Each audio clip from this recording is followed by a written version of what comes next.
Hello students, we are going to read our lesson The Little Girl. This is in 9th class in the book Behind. So let's start.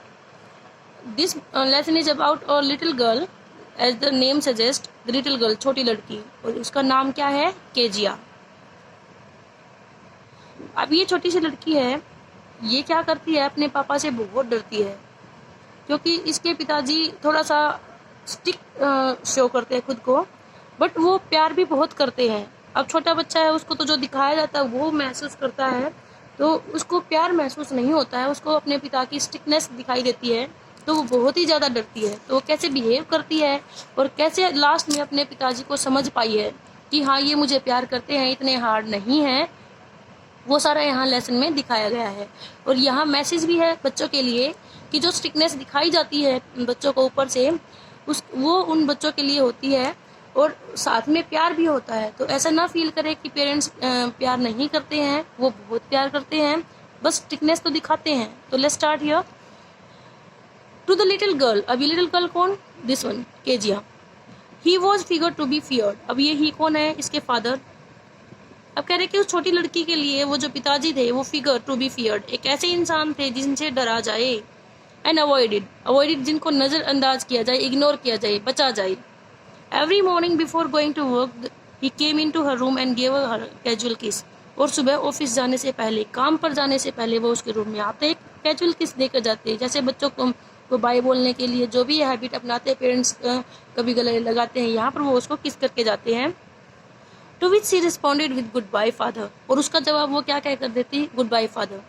And O there was a glad sense of relief when she heard the noise of the carriage growing fainter and fainter down the long road. और फिर क्या होता कि जब वो पिताजी जिस गाड़ी में, ये जो कैरेज होती है ना, वो घोड़ा गाड़ी होती है, तो जब वो फेंटर एंड फेंटर, मतलब उसकी जो आवाज़ थी वो और ज़्यादा हल्की हो जाती. जब दूर जाते तो आवाज़ कम आती है गाड़ी की, तो उसकी आवाज़ भी जब उसे कम सुनाई देती और कम सुनाई देती, तो वो जो मोमेंट था ना, वो उसके लिए इट वॉज ग्लैड, खुशी का था. सेंस ऑफ रिलीफ, राहत की उसको सेंस आती है, राहत महसूस होती है उसे, जब उसे उस कैरेज की जो आवाज़ थी वो और हल्की सुनाई देती रोड पर जाते हुए. तो उसको ये लगता है कि चलो अब पापा चले गए हैं, now you are free. In the evening when he came home she stood near the staircase and heard his loud voice in the hall. और जब शाम को वो वापस आते तो वो कहाँ खड़ी हो जाती? सीढ़ियों के पास खड़ी हो जाती, और उनकी जो ऊंची आवाज़ थी वो हॉल में, जब हॉल में बैठे होते वो आवाज़ लगाते घर आने के बाद, वो सुनती. अब पापा क्या कहते? Bring my tea into drawing room. कहते कि मेरी चाय लेकर आओ ड्राइंग रूम में. Hasn't the paper come yet. अब तक पेपर नहीं आया है क्या? मदर अपनी माँ को कह रहे हैं, मतलब केजिया की दादी को कह रहे हैं, go and see if my paper is out there, कि जाकर देखिए जरा मेरा पेपर बाहर है क्या. And bring me my slippers, और मुझे मेरी स्लीपर्स, मेरी चप्पल ला के दो. Next, Kezia mother would call to her. अब केजिया की मदर उसको आवाज़ लगाती है केजिया को कि आओ, if you are a good girl you can come down and take off father's boot. कहते कि आप अच्छी बच्ची हो ना, अगर अच्छी बच्ची हो तो आओ नीचे और वहाँ आकर अपने पिताजी के शूज़ उतारो, बूट्स उतारो. Slowly the girl would slip down the stairs. अब धीरे धीरे स्लिप डाउन, जैसे बच्चा होता है ना, बिल्कुल धीरे धीरे अनविलिंगली चल कर आता है, वो वाला. तो वो आती है धीरे धीरे वहाँ सीढ़ियों के नीचे. मोर slowly still across the hall. और जब वो सीढ़ियों से नीचे उतर जाती है, हॉल में आ जाती है, तो वहाँ से तो और भी स्पीड कम हो जाती है उसकी. And push open the drawing room door. और वहाँ पर क्या करती है, ड्राइंग रूम का जो दरवाज़ा होता है उसे धकेलती है, खोलती है. By that times he had his spectacles on and looked on her over them in a way that was terrifying to the little girl. और जब तक वो अंदर आती ना, तब तक तो उसके पिता क्या कर लेते, अपने चश्मे पहन लेते और उसके ऊपर देखते, उस तरीके में चश्मों के ऊपर से देखते ना, उस नज़र से देखते, जो वो नज़र, वो तरीका उस लड़की के लिए बहुत ही भयानक था, टेरिफाइंग, डराने वाला था उस लड़की को. तो वो लड़की वहाँ डर जाया करती थी इस तरीके से. Well Kezia hurry up and pull off these boots and take them outside. अब उसके पिता क्या कहते हैं कि चलो केजिया जल्दी आओ और इन जूतों को उतारो और बाहर ले जाओ. Have you been a good girl today. जैसे पेरेंट्स पूछते ना सारे दिन के बाद में कि अच्छे बच्चे बन के रहे हो ना, शरारत तो नहीं की.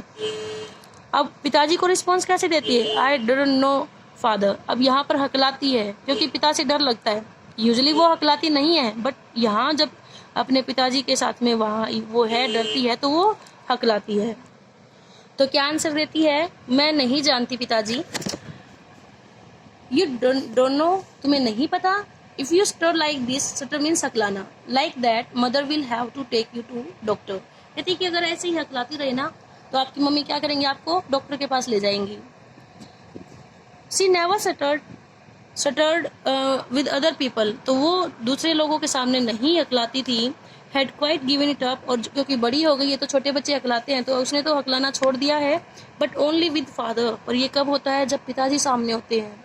Because then she was trying so hard to say the words properly, पिता के सामने आते ही तो वो उसके लिए शब्दों को कहना बहुत ही ज़्यादा मुश्किल हो जाया करता। What is the matter, what are you looking so rest about, rest का मतलब यहाँ पर होता है अनहैप्पी, यहाँ अनहैप्पी नाखुश। तो वो कह रहा है कि क्या बात है, तुम इतनी अनहैप्पी क्यों दिख रही हो, क्या ऐसा क्या मामला है। मदर अब अपनी माँ को कह रहा है, केजिया की दादी को, I wish you told this child not to appear on the brink of suicide. Brink of suicide होता है कि इतनी सैड कि जैसे सुसाइड ही कर ले। तो कह रहा है कि मैं विश करता हूँ कि आपने शायद इस बच्ची को सिखाया होगा कि इतना सैड ना दिखाई दे कि जैसे सुसाइड ही कर ले। Here Kezia carry my tea cup back to the table carefully, और जो चाय वो पी रहे थे कहते कि मेरे जो ये टी कप है उसको वापस टेबल पर ध्यान से रख दो। ही वॉज सो बिग, अब यहाँ पर डिस्क्रिप्शन दे रहे हैं उसके पिताजी का, तो आपका क्वेश्चन ये भी बनेगा कि ऐसा क्या था कि वो डरती थी। वो इतने बड़े थे, his hands and his neck, specially his mouth when he yarn, कि किस बात से डरती थी कि उसके उनके जो हैंड्स थे ना और जो उनकी नेक थी वो बहुत ही बड़ी थी, हैवी थी। खासकर उनका मुंह, जब वो यान का मतलब होता है जब जमाई लेते हैं वो वाली बात, तो वो मुंह जब बड़ा हो जाता है उनका खुलकर, तो उससे वो डरती थी। Thinking about him alone was like thinking about a giant, और जब अकेले में होती तब अपने पिता के बारे में, उनके अपीयरेंस के बारे में सोचती, तो वो क्या सोचती, जैसे किसी दानव के बारे में सोच रही हो। On Sunday afternoon grandmother sent her down to the drawing room to have a nice talk with father and mother. अब संडे आफ्टरनून, दोपहर को, संडे वाले दिन दोपहर को क्या होता, जो केजिया की दादी थी वो उसको नीचे भेज देती है ड्राइंग रूम में। केजिया का रूम ऊपर था तो दादी नीचे भेज देती कि जाओ और अपने पेरेंट्स के साथ में बातें करो। यहाँ ये क्वेश्चन आपका बनेगा कि दादी ने उसको कैसे एनकरेज करती है अपने पेरेंट्स से क्लोज होने के लिए। But the little girl always found mother reading and father stressed out on the sofa, his handkerchief on his face, his feet on one of the best cushion, sleeping soundly and snoring. और जब वो नीचे जाती ना बातें करने के लिए, तो मम्मी क्या करते हुए मिलती, पढ़ते हुए कुछ ना कुछ पढ़ती वो, और पिता क्या करते, सोफे पर फैले होते। बेटा यहाँ आपको ध्यान देना है, आपका ये क्वेश्चन भी बनेगा कि उसके पिताजी का रूटीन बताइए, संडे को रूटीन क्या होता था। तो उसके पिताजी सोफे पर फैल कर लेटे होते, उनका जो रुमाल था उनके फेस पर होता, और उनके पैर कहाँ होते, कुशन्स के ऊपर, जैसे ये यहाँ इमेज दिखाई गई है, एक तकिए के ऊपर वहाँ उनके पैर होते। स्लीपिंग साउंडली, बड़ी अच्छी नींद सोए होते, एंड स्नोरिंग, और खराटे भर रहे होते। तो यहाँ आपको रूटीन बताना है कि अदर डेज क्या होता कि वो ऑफिस चले जाते, शाम को वापस आते, चाय मांगते, न्यूज़पेपर मांगते, स्लीपर्स उतारने के लिए लाने के लिए बोलते, और संडे को क्या करते, ये सारा रूटीन जो हमने अभी किया है। She said on a stool, फिर वो क्या करती, एक स्टूल पर बैठ जाती। Gravely watched him until he walk and stretched, और उनको देखती रहती जब तक वो जगते, और अपने जगने के बाद हाथ पैर थोड़ा सा स्ट्रेच करते ना, खींचते हैं। एंड आस्क द टाइम, फिर टाइम पूछते वो। देन लुक्ड एट हर, फिर वो जब उठते और फिर टाइम उसकी तरफ देखते टाइम पूछकर। Don't stare so Kezia, stare का मतलब क्या होता है, जैसे घूरना, टकटकी लगाकर देखना।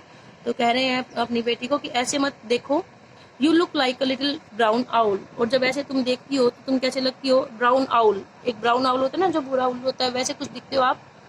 One day when she was kept indoors with a cold, her grandmother told her that father's birthday was next week and suggested she should make him a pin cushion for a gift out of a beautiful piece of yellow silk.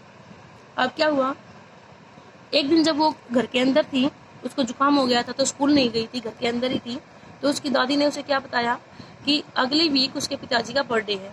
तो यहाँ पर वो आया था ना कि दादी कैसे एनकरेज करती है पेरेंट्स के पास उसे नज़दीक लाने के लिए, तो उसमें एक स्टेप ये भी था कि उसने उसे बताया केजिया को कि आपके पिताजी का बर्थडे है, और उसे क्या करना चाहिए, जैसे बर्थडे गिफ्ट तैयार करना चाहिए अपने पिता के लिए, एक पिन कुशन बनाना चाहिए, क्योंकि उसके पिता को ये पसंद होंगे, तो ये गिफ्ट बनाने के लिए बोला। और किससे, एक सुंदर से सिल्क के पीले कपड़े से पिन कुशन बनाने के लिए बोला, एक तकिया छोटा सा बनाने के लिए बोला। लेबोरेटली with a double cotton the little girl stitch 3 sides. अब बड़ी मेहनत से, छोटी बच्ची है, बड़ी मेहनत की है उसने, एक डबल कॉटन के साथ में उसने, छोटी लड़की ने क्या किया, जैसे तकिया होता है ऐसे, तो 3 साइड से तो यहाँ से सील दिया है, ये सीलना रह गया था। But what to fill with it, अब इसमें से भरा क्या जाए, ये सोच रही है कि जैसे कॉटन वगैरह भरी होती है तो मैं क्या भरूं, दैट वॉज द क्वेश्चन। अब ये रह गया सवाल। The grand mother was out in the garden, अब दादी तो बाहर गार्डन में थी। She wandered into mother's bedroom, अब लड़की ने क्या किया, वो घूम कर देखा उसने अपनी माँ के बेडरूम में, टू लुक फॉर स्क्रैप्स। अब स्क्रैप्स क्या होती है, जो बचे हुई चीजें होती है ना क्लॉथ के, जैसे कपड़े वगैरह छिलने के बाद टुकड़े बच जाते हैं, दैट आर कॉल्ड स्क्रैप्स, उनके लिए वो ढूंढ रही थी कि कुछ मिल जाए। On the bed table she discovered a great many sheets of fine paper, अब उसने क्या देखा, बेड की साइड में जो छोटा टेबल होता है उसके ऊपर उसे बहुत सारे पेपर की शीट्स दिखी। गैदर्ड देम अप, उनको इकट्ठा कर लिया। टोर देम इनटू टाइनी पीसेस, और छोटे छोटे टुकड़े कर कर उनको फाड़ लिया उसने। स्टफ्ड इन हर केस, केस का मतलब वो जो कवर था उसमें स्टफ भर लिया। Then sewed up the fourth side, और फिर क्या किया, जो चौथी साइड है भरकर ये भी सील दी। So now pin question is ready. That night there was a hue and cry, hue and cry होते थे, जो हंगामा होता है ना, बहुत ही ज्यादा शोर शराबा हो जाता है। इन द हाउस, वहां पर बहुत ही चिल्लाने वाली आवाजें थी। Father's great speech for the port authority had been lost, अब पिताजी बहुत ही गुस्सा हो रहे थे, चिल्ला रहे थे, गुस्सा थे किस बात के लिए, उन्होंने कोई स्पीच लिखी थी पोर्ट अथॉरिटी के लिए, वो गायब हो गई। अब आप समझ सकते हो कि पेपर के ऊपर स्पीच लिखी तो पेपर कहाँ गए, वो तो पिन क्वेश्चन में चले गए। रूम्स वर सर्च्ड, अब सारे कमरों में ढूंढा गया। सर्वेंट्स क्वेश्चंस, और जो नौकर थे उनसे भी पूछा गया कि कहाँ है। Finally mother came into Keziah's room, आखिर में माँ ने क्या किया, केजिया के रूम में आई, वो जैसे होते हैं ना कि घर में कुछ गायब हो जाता तो बच्चों से पूछो कि कहाँ गया। Kezia, I suppose you didn't see some papers on a table in our room, कह रहे कि भैया आपने कोई पेपर देखे हैं, हमारे रूम में टेबल पर रखे थे। ओह यस शी सेड, कहते कि हाँ। I tore them up for my surprise, अभी सरप्राइज कौन सा, जो पिता के लिए बर्थडे गिफ्ट उसने तैयार करके रखा है कि मैंने उसके लिए फाड़ लिया उनको। वो स्क्रीम्ड मदर, ये चिल्लाना। अब उसकी मम्मी चिल्लाती है, come straight down to the dining room this instant, instant मतलब पल, इसी पल नीचे आ जाओ डाइनिंग रूम में। अब मम्मी को तो समझ में आ गया कि जो वो पेपर्स हैं वो गए वहां पिन क्वेश्चन में। And she was dragged down to where father was pacing to and fro, to and fro का मतलब इधर उधर, पेसिंग का मतलब यहाँ पर वॉक करना, और उसको खींचकर लाया गया कहाँ, जहाँ पिताजी इधर उधर घूम रहे थे। हैंड्स बिहाइंड हिज बैक, और हाथ कहाँ थे, उनके कमर पर। वेल ही सेड शार्पली, अब वो क्या कहते हैं, मदर एक्सप्लेन, अब उसकी माँ ने उसको बताया कि वो पेपर कहाँ है। ही स्टॉप्ड, अब वो रुक जाते, चलना बंद कर देते हैं। स्टेयर्ड एट द चाइल्ड, और उस बच्चे पर घूरते हैं। डिड यू डू दैट, पूछ रहे हैं क्या तुमने ऐसा किया। नो नो नो, नहीं। विस्पर्ड, फुसफुसाती है, लो साउंड है उसकी। Mother go up to her room and fetch down the damn thing, कहते कि जाओ, अपनी मम्मी को कह रहे हैं कि जाओ ऊपर रूम में और वो डैम थिंग, कौन सी डैम थिंग, वो पिन क्वेश्चन लेकर आओ उसे। See that the child put to bed in this instant, और जाओ उस बच्चे को अभी बेड में, इसी पर बेड में लिटा दो। Crying too much to explain, अब वो केजिया है वो रो रही है, अपनी बात एक्सप्लेन करना चाह रही है कि मैंने ऐसे क्या क्यों किया। She lay in the shadowed room watching the evening light make a sad little pattern on the floor, अब वो रो रही है एक्सप्लेन करने के लिए, sorry, crying too much to explain, इतनी ज़्यादा रो रही है कि एक्सप्लेन नहीं किया जा सकता।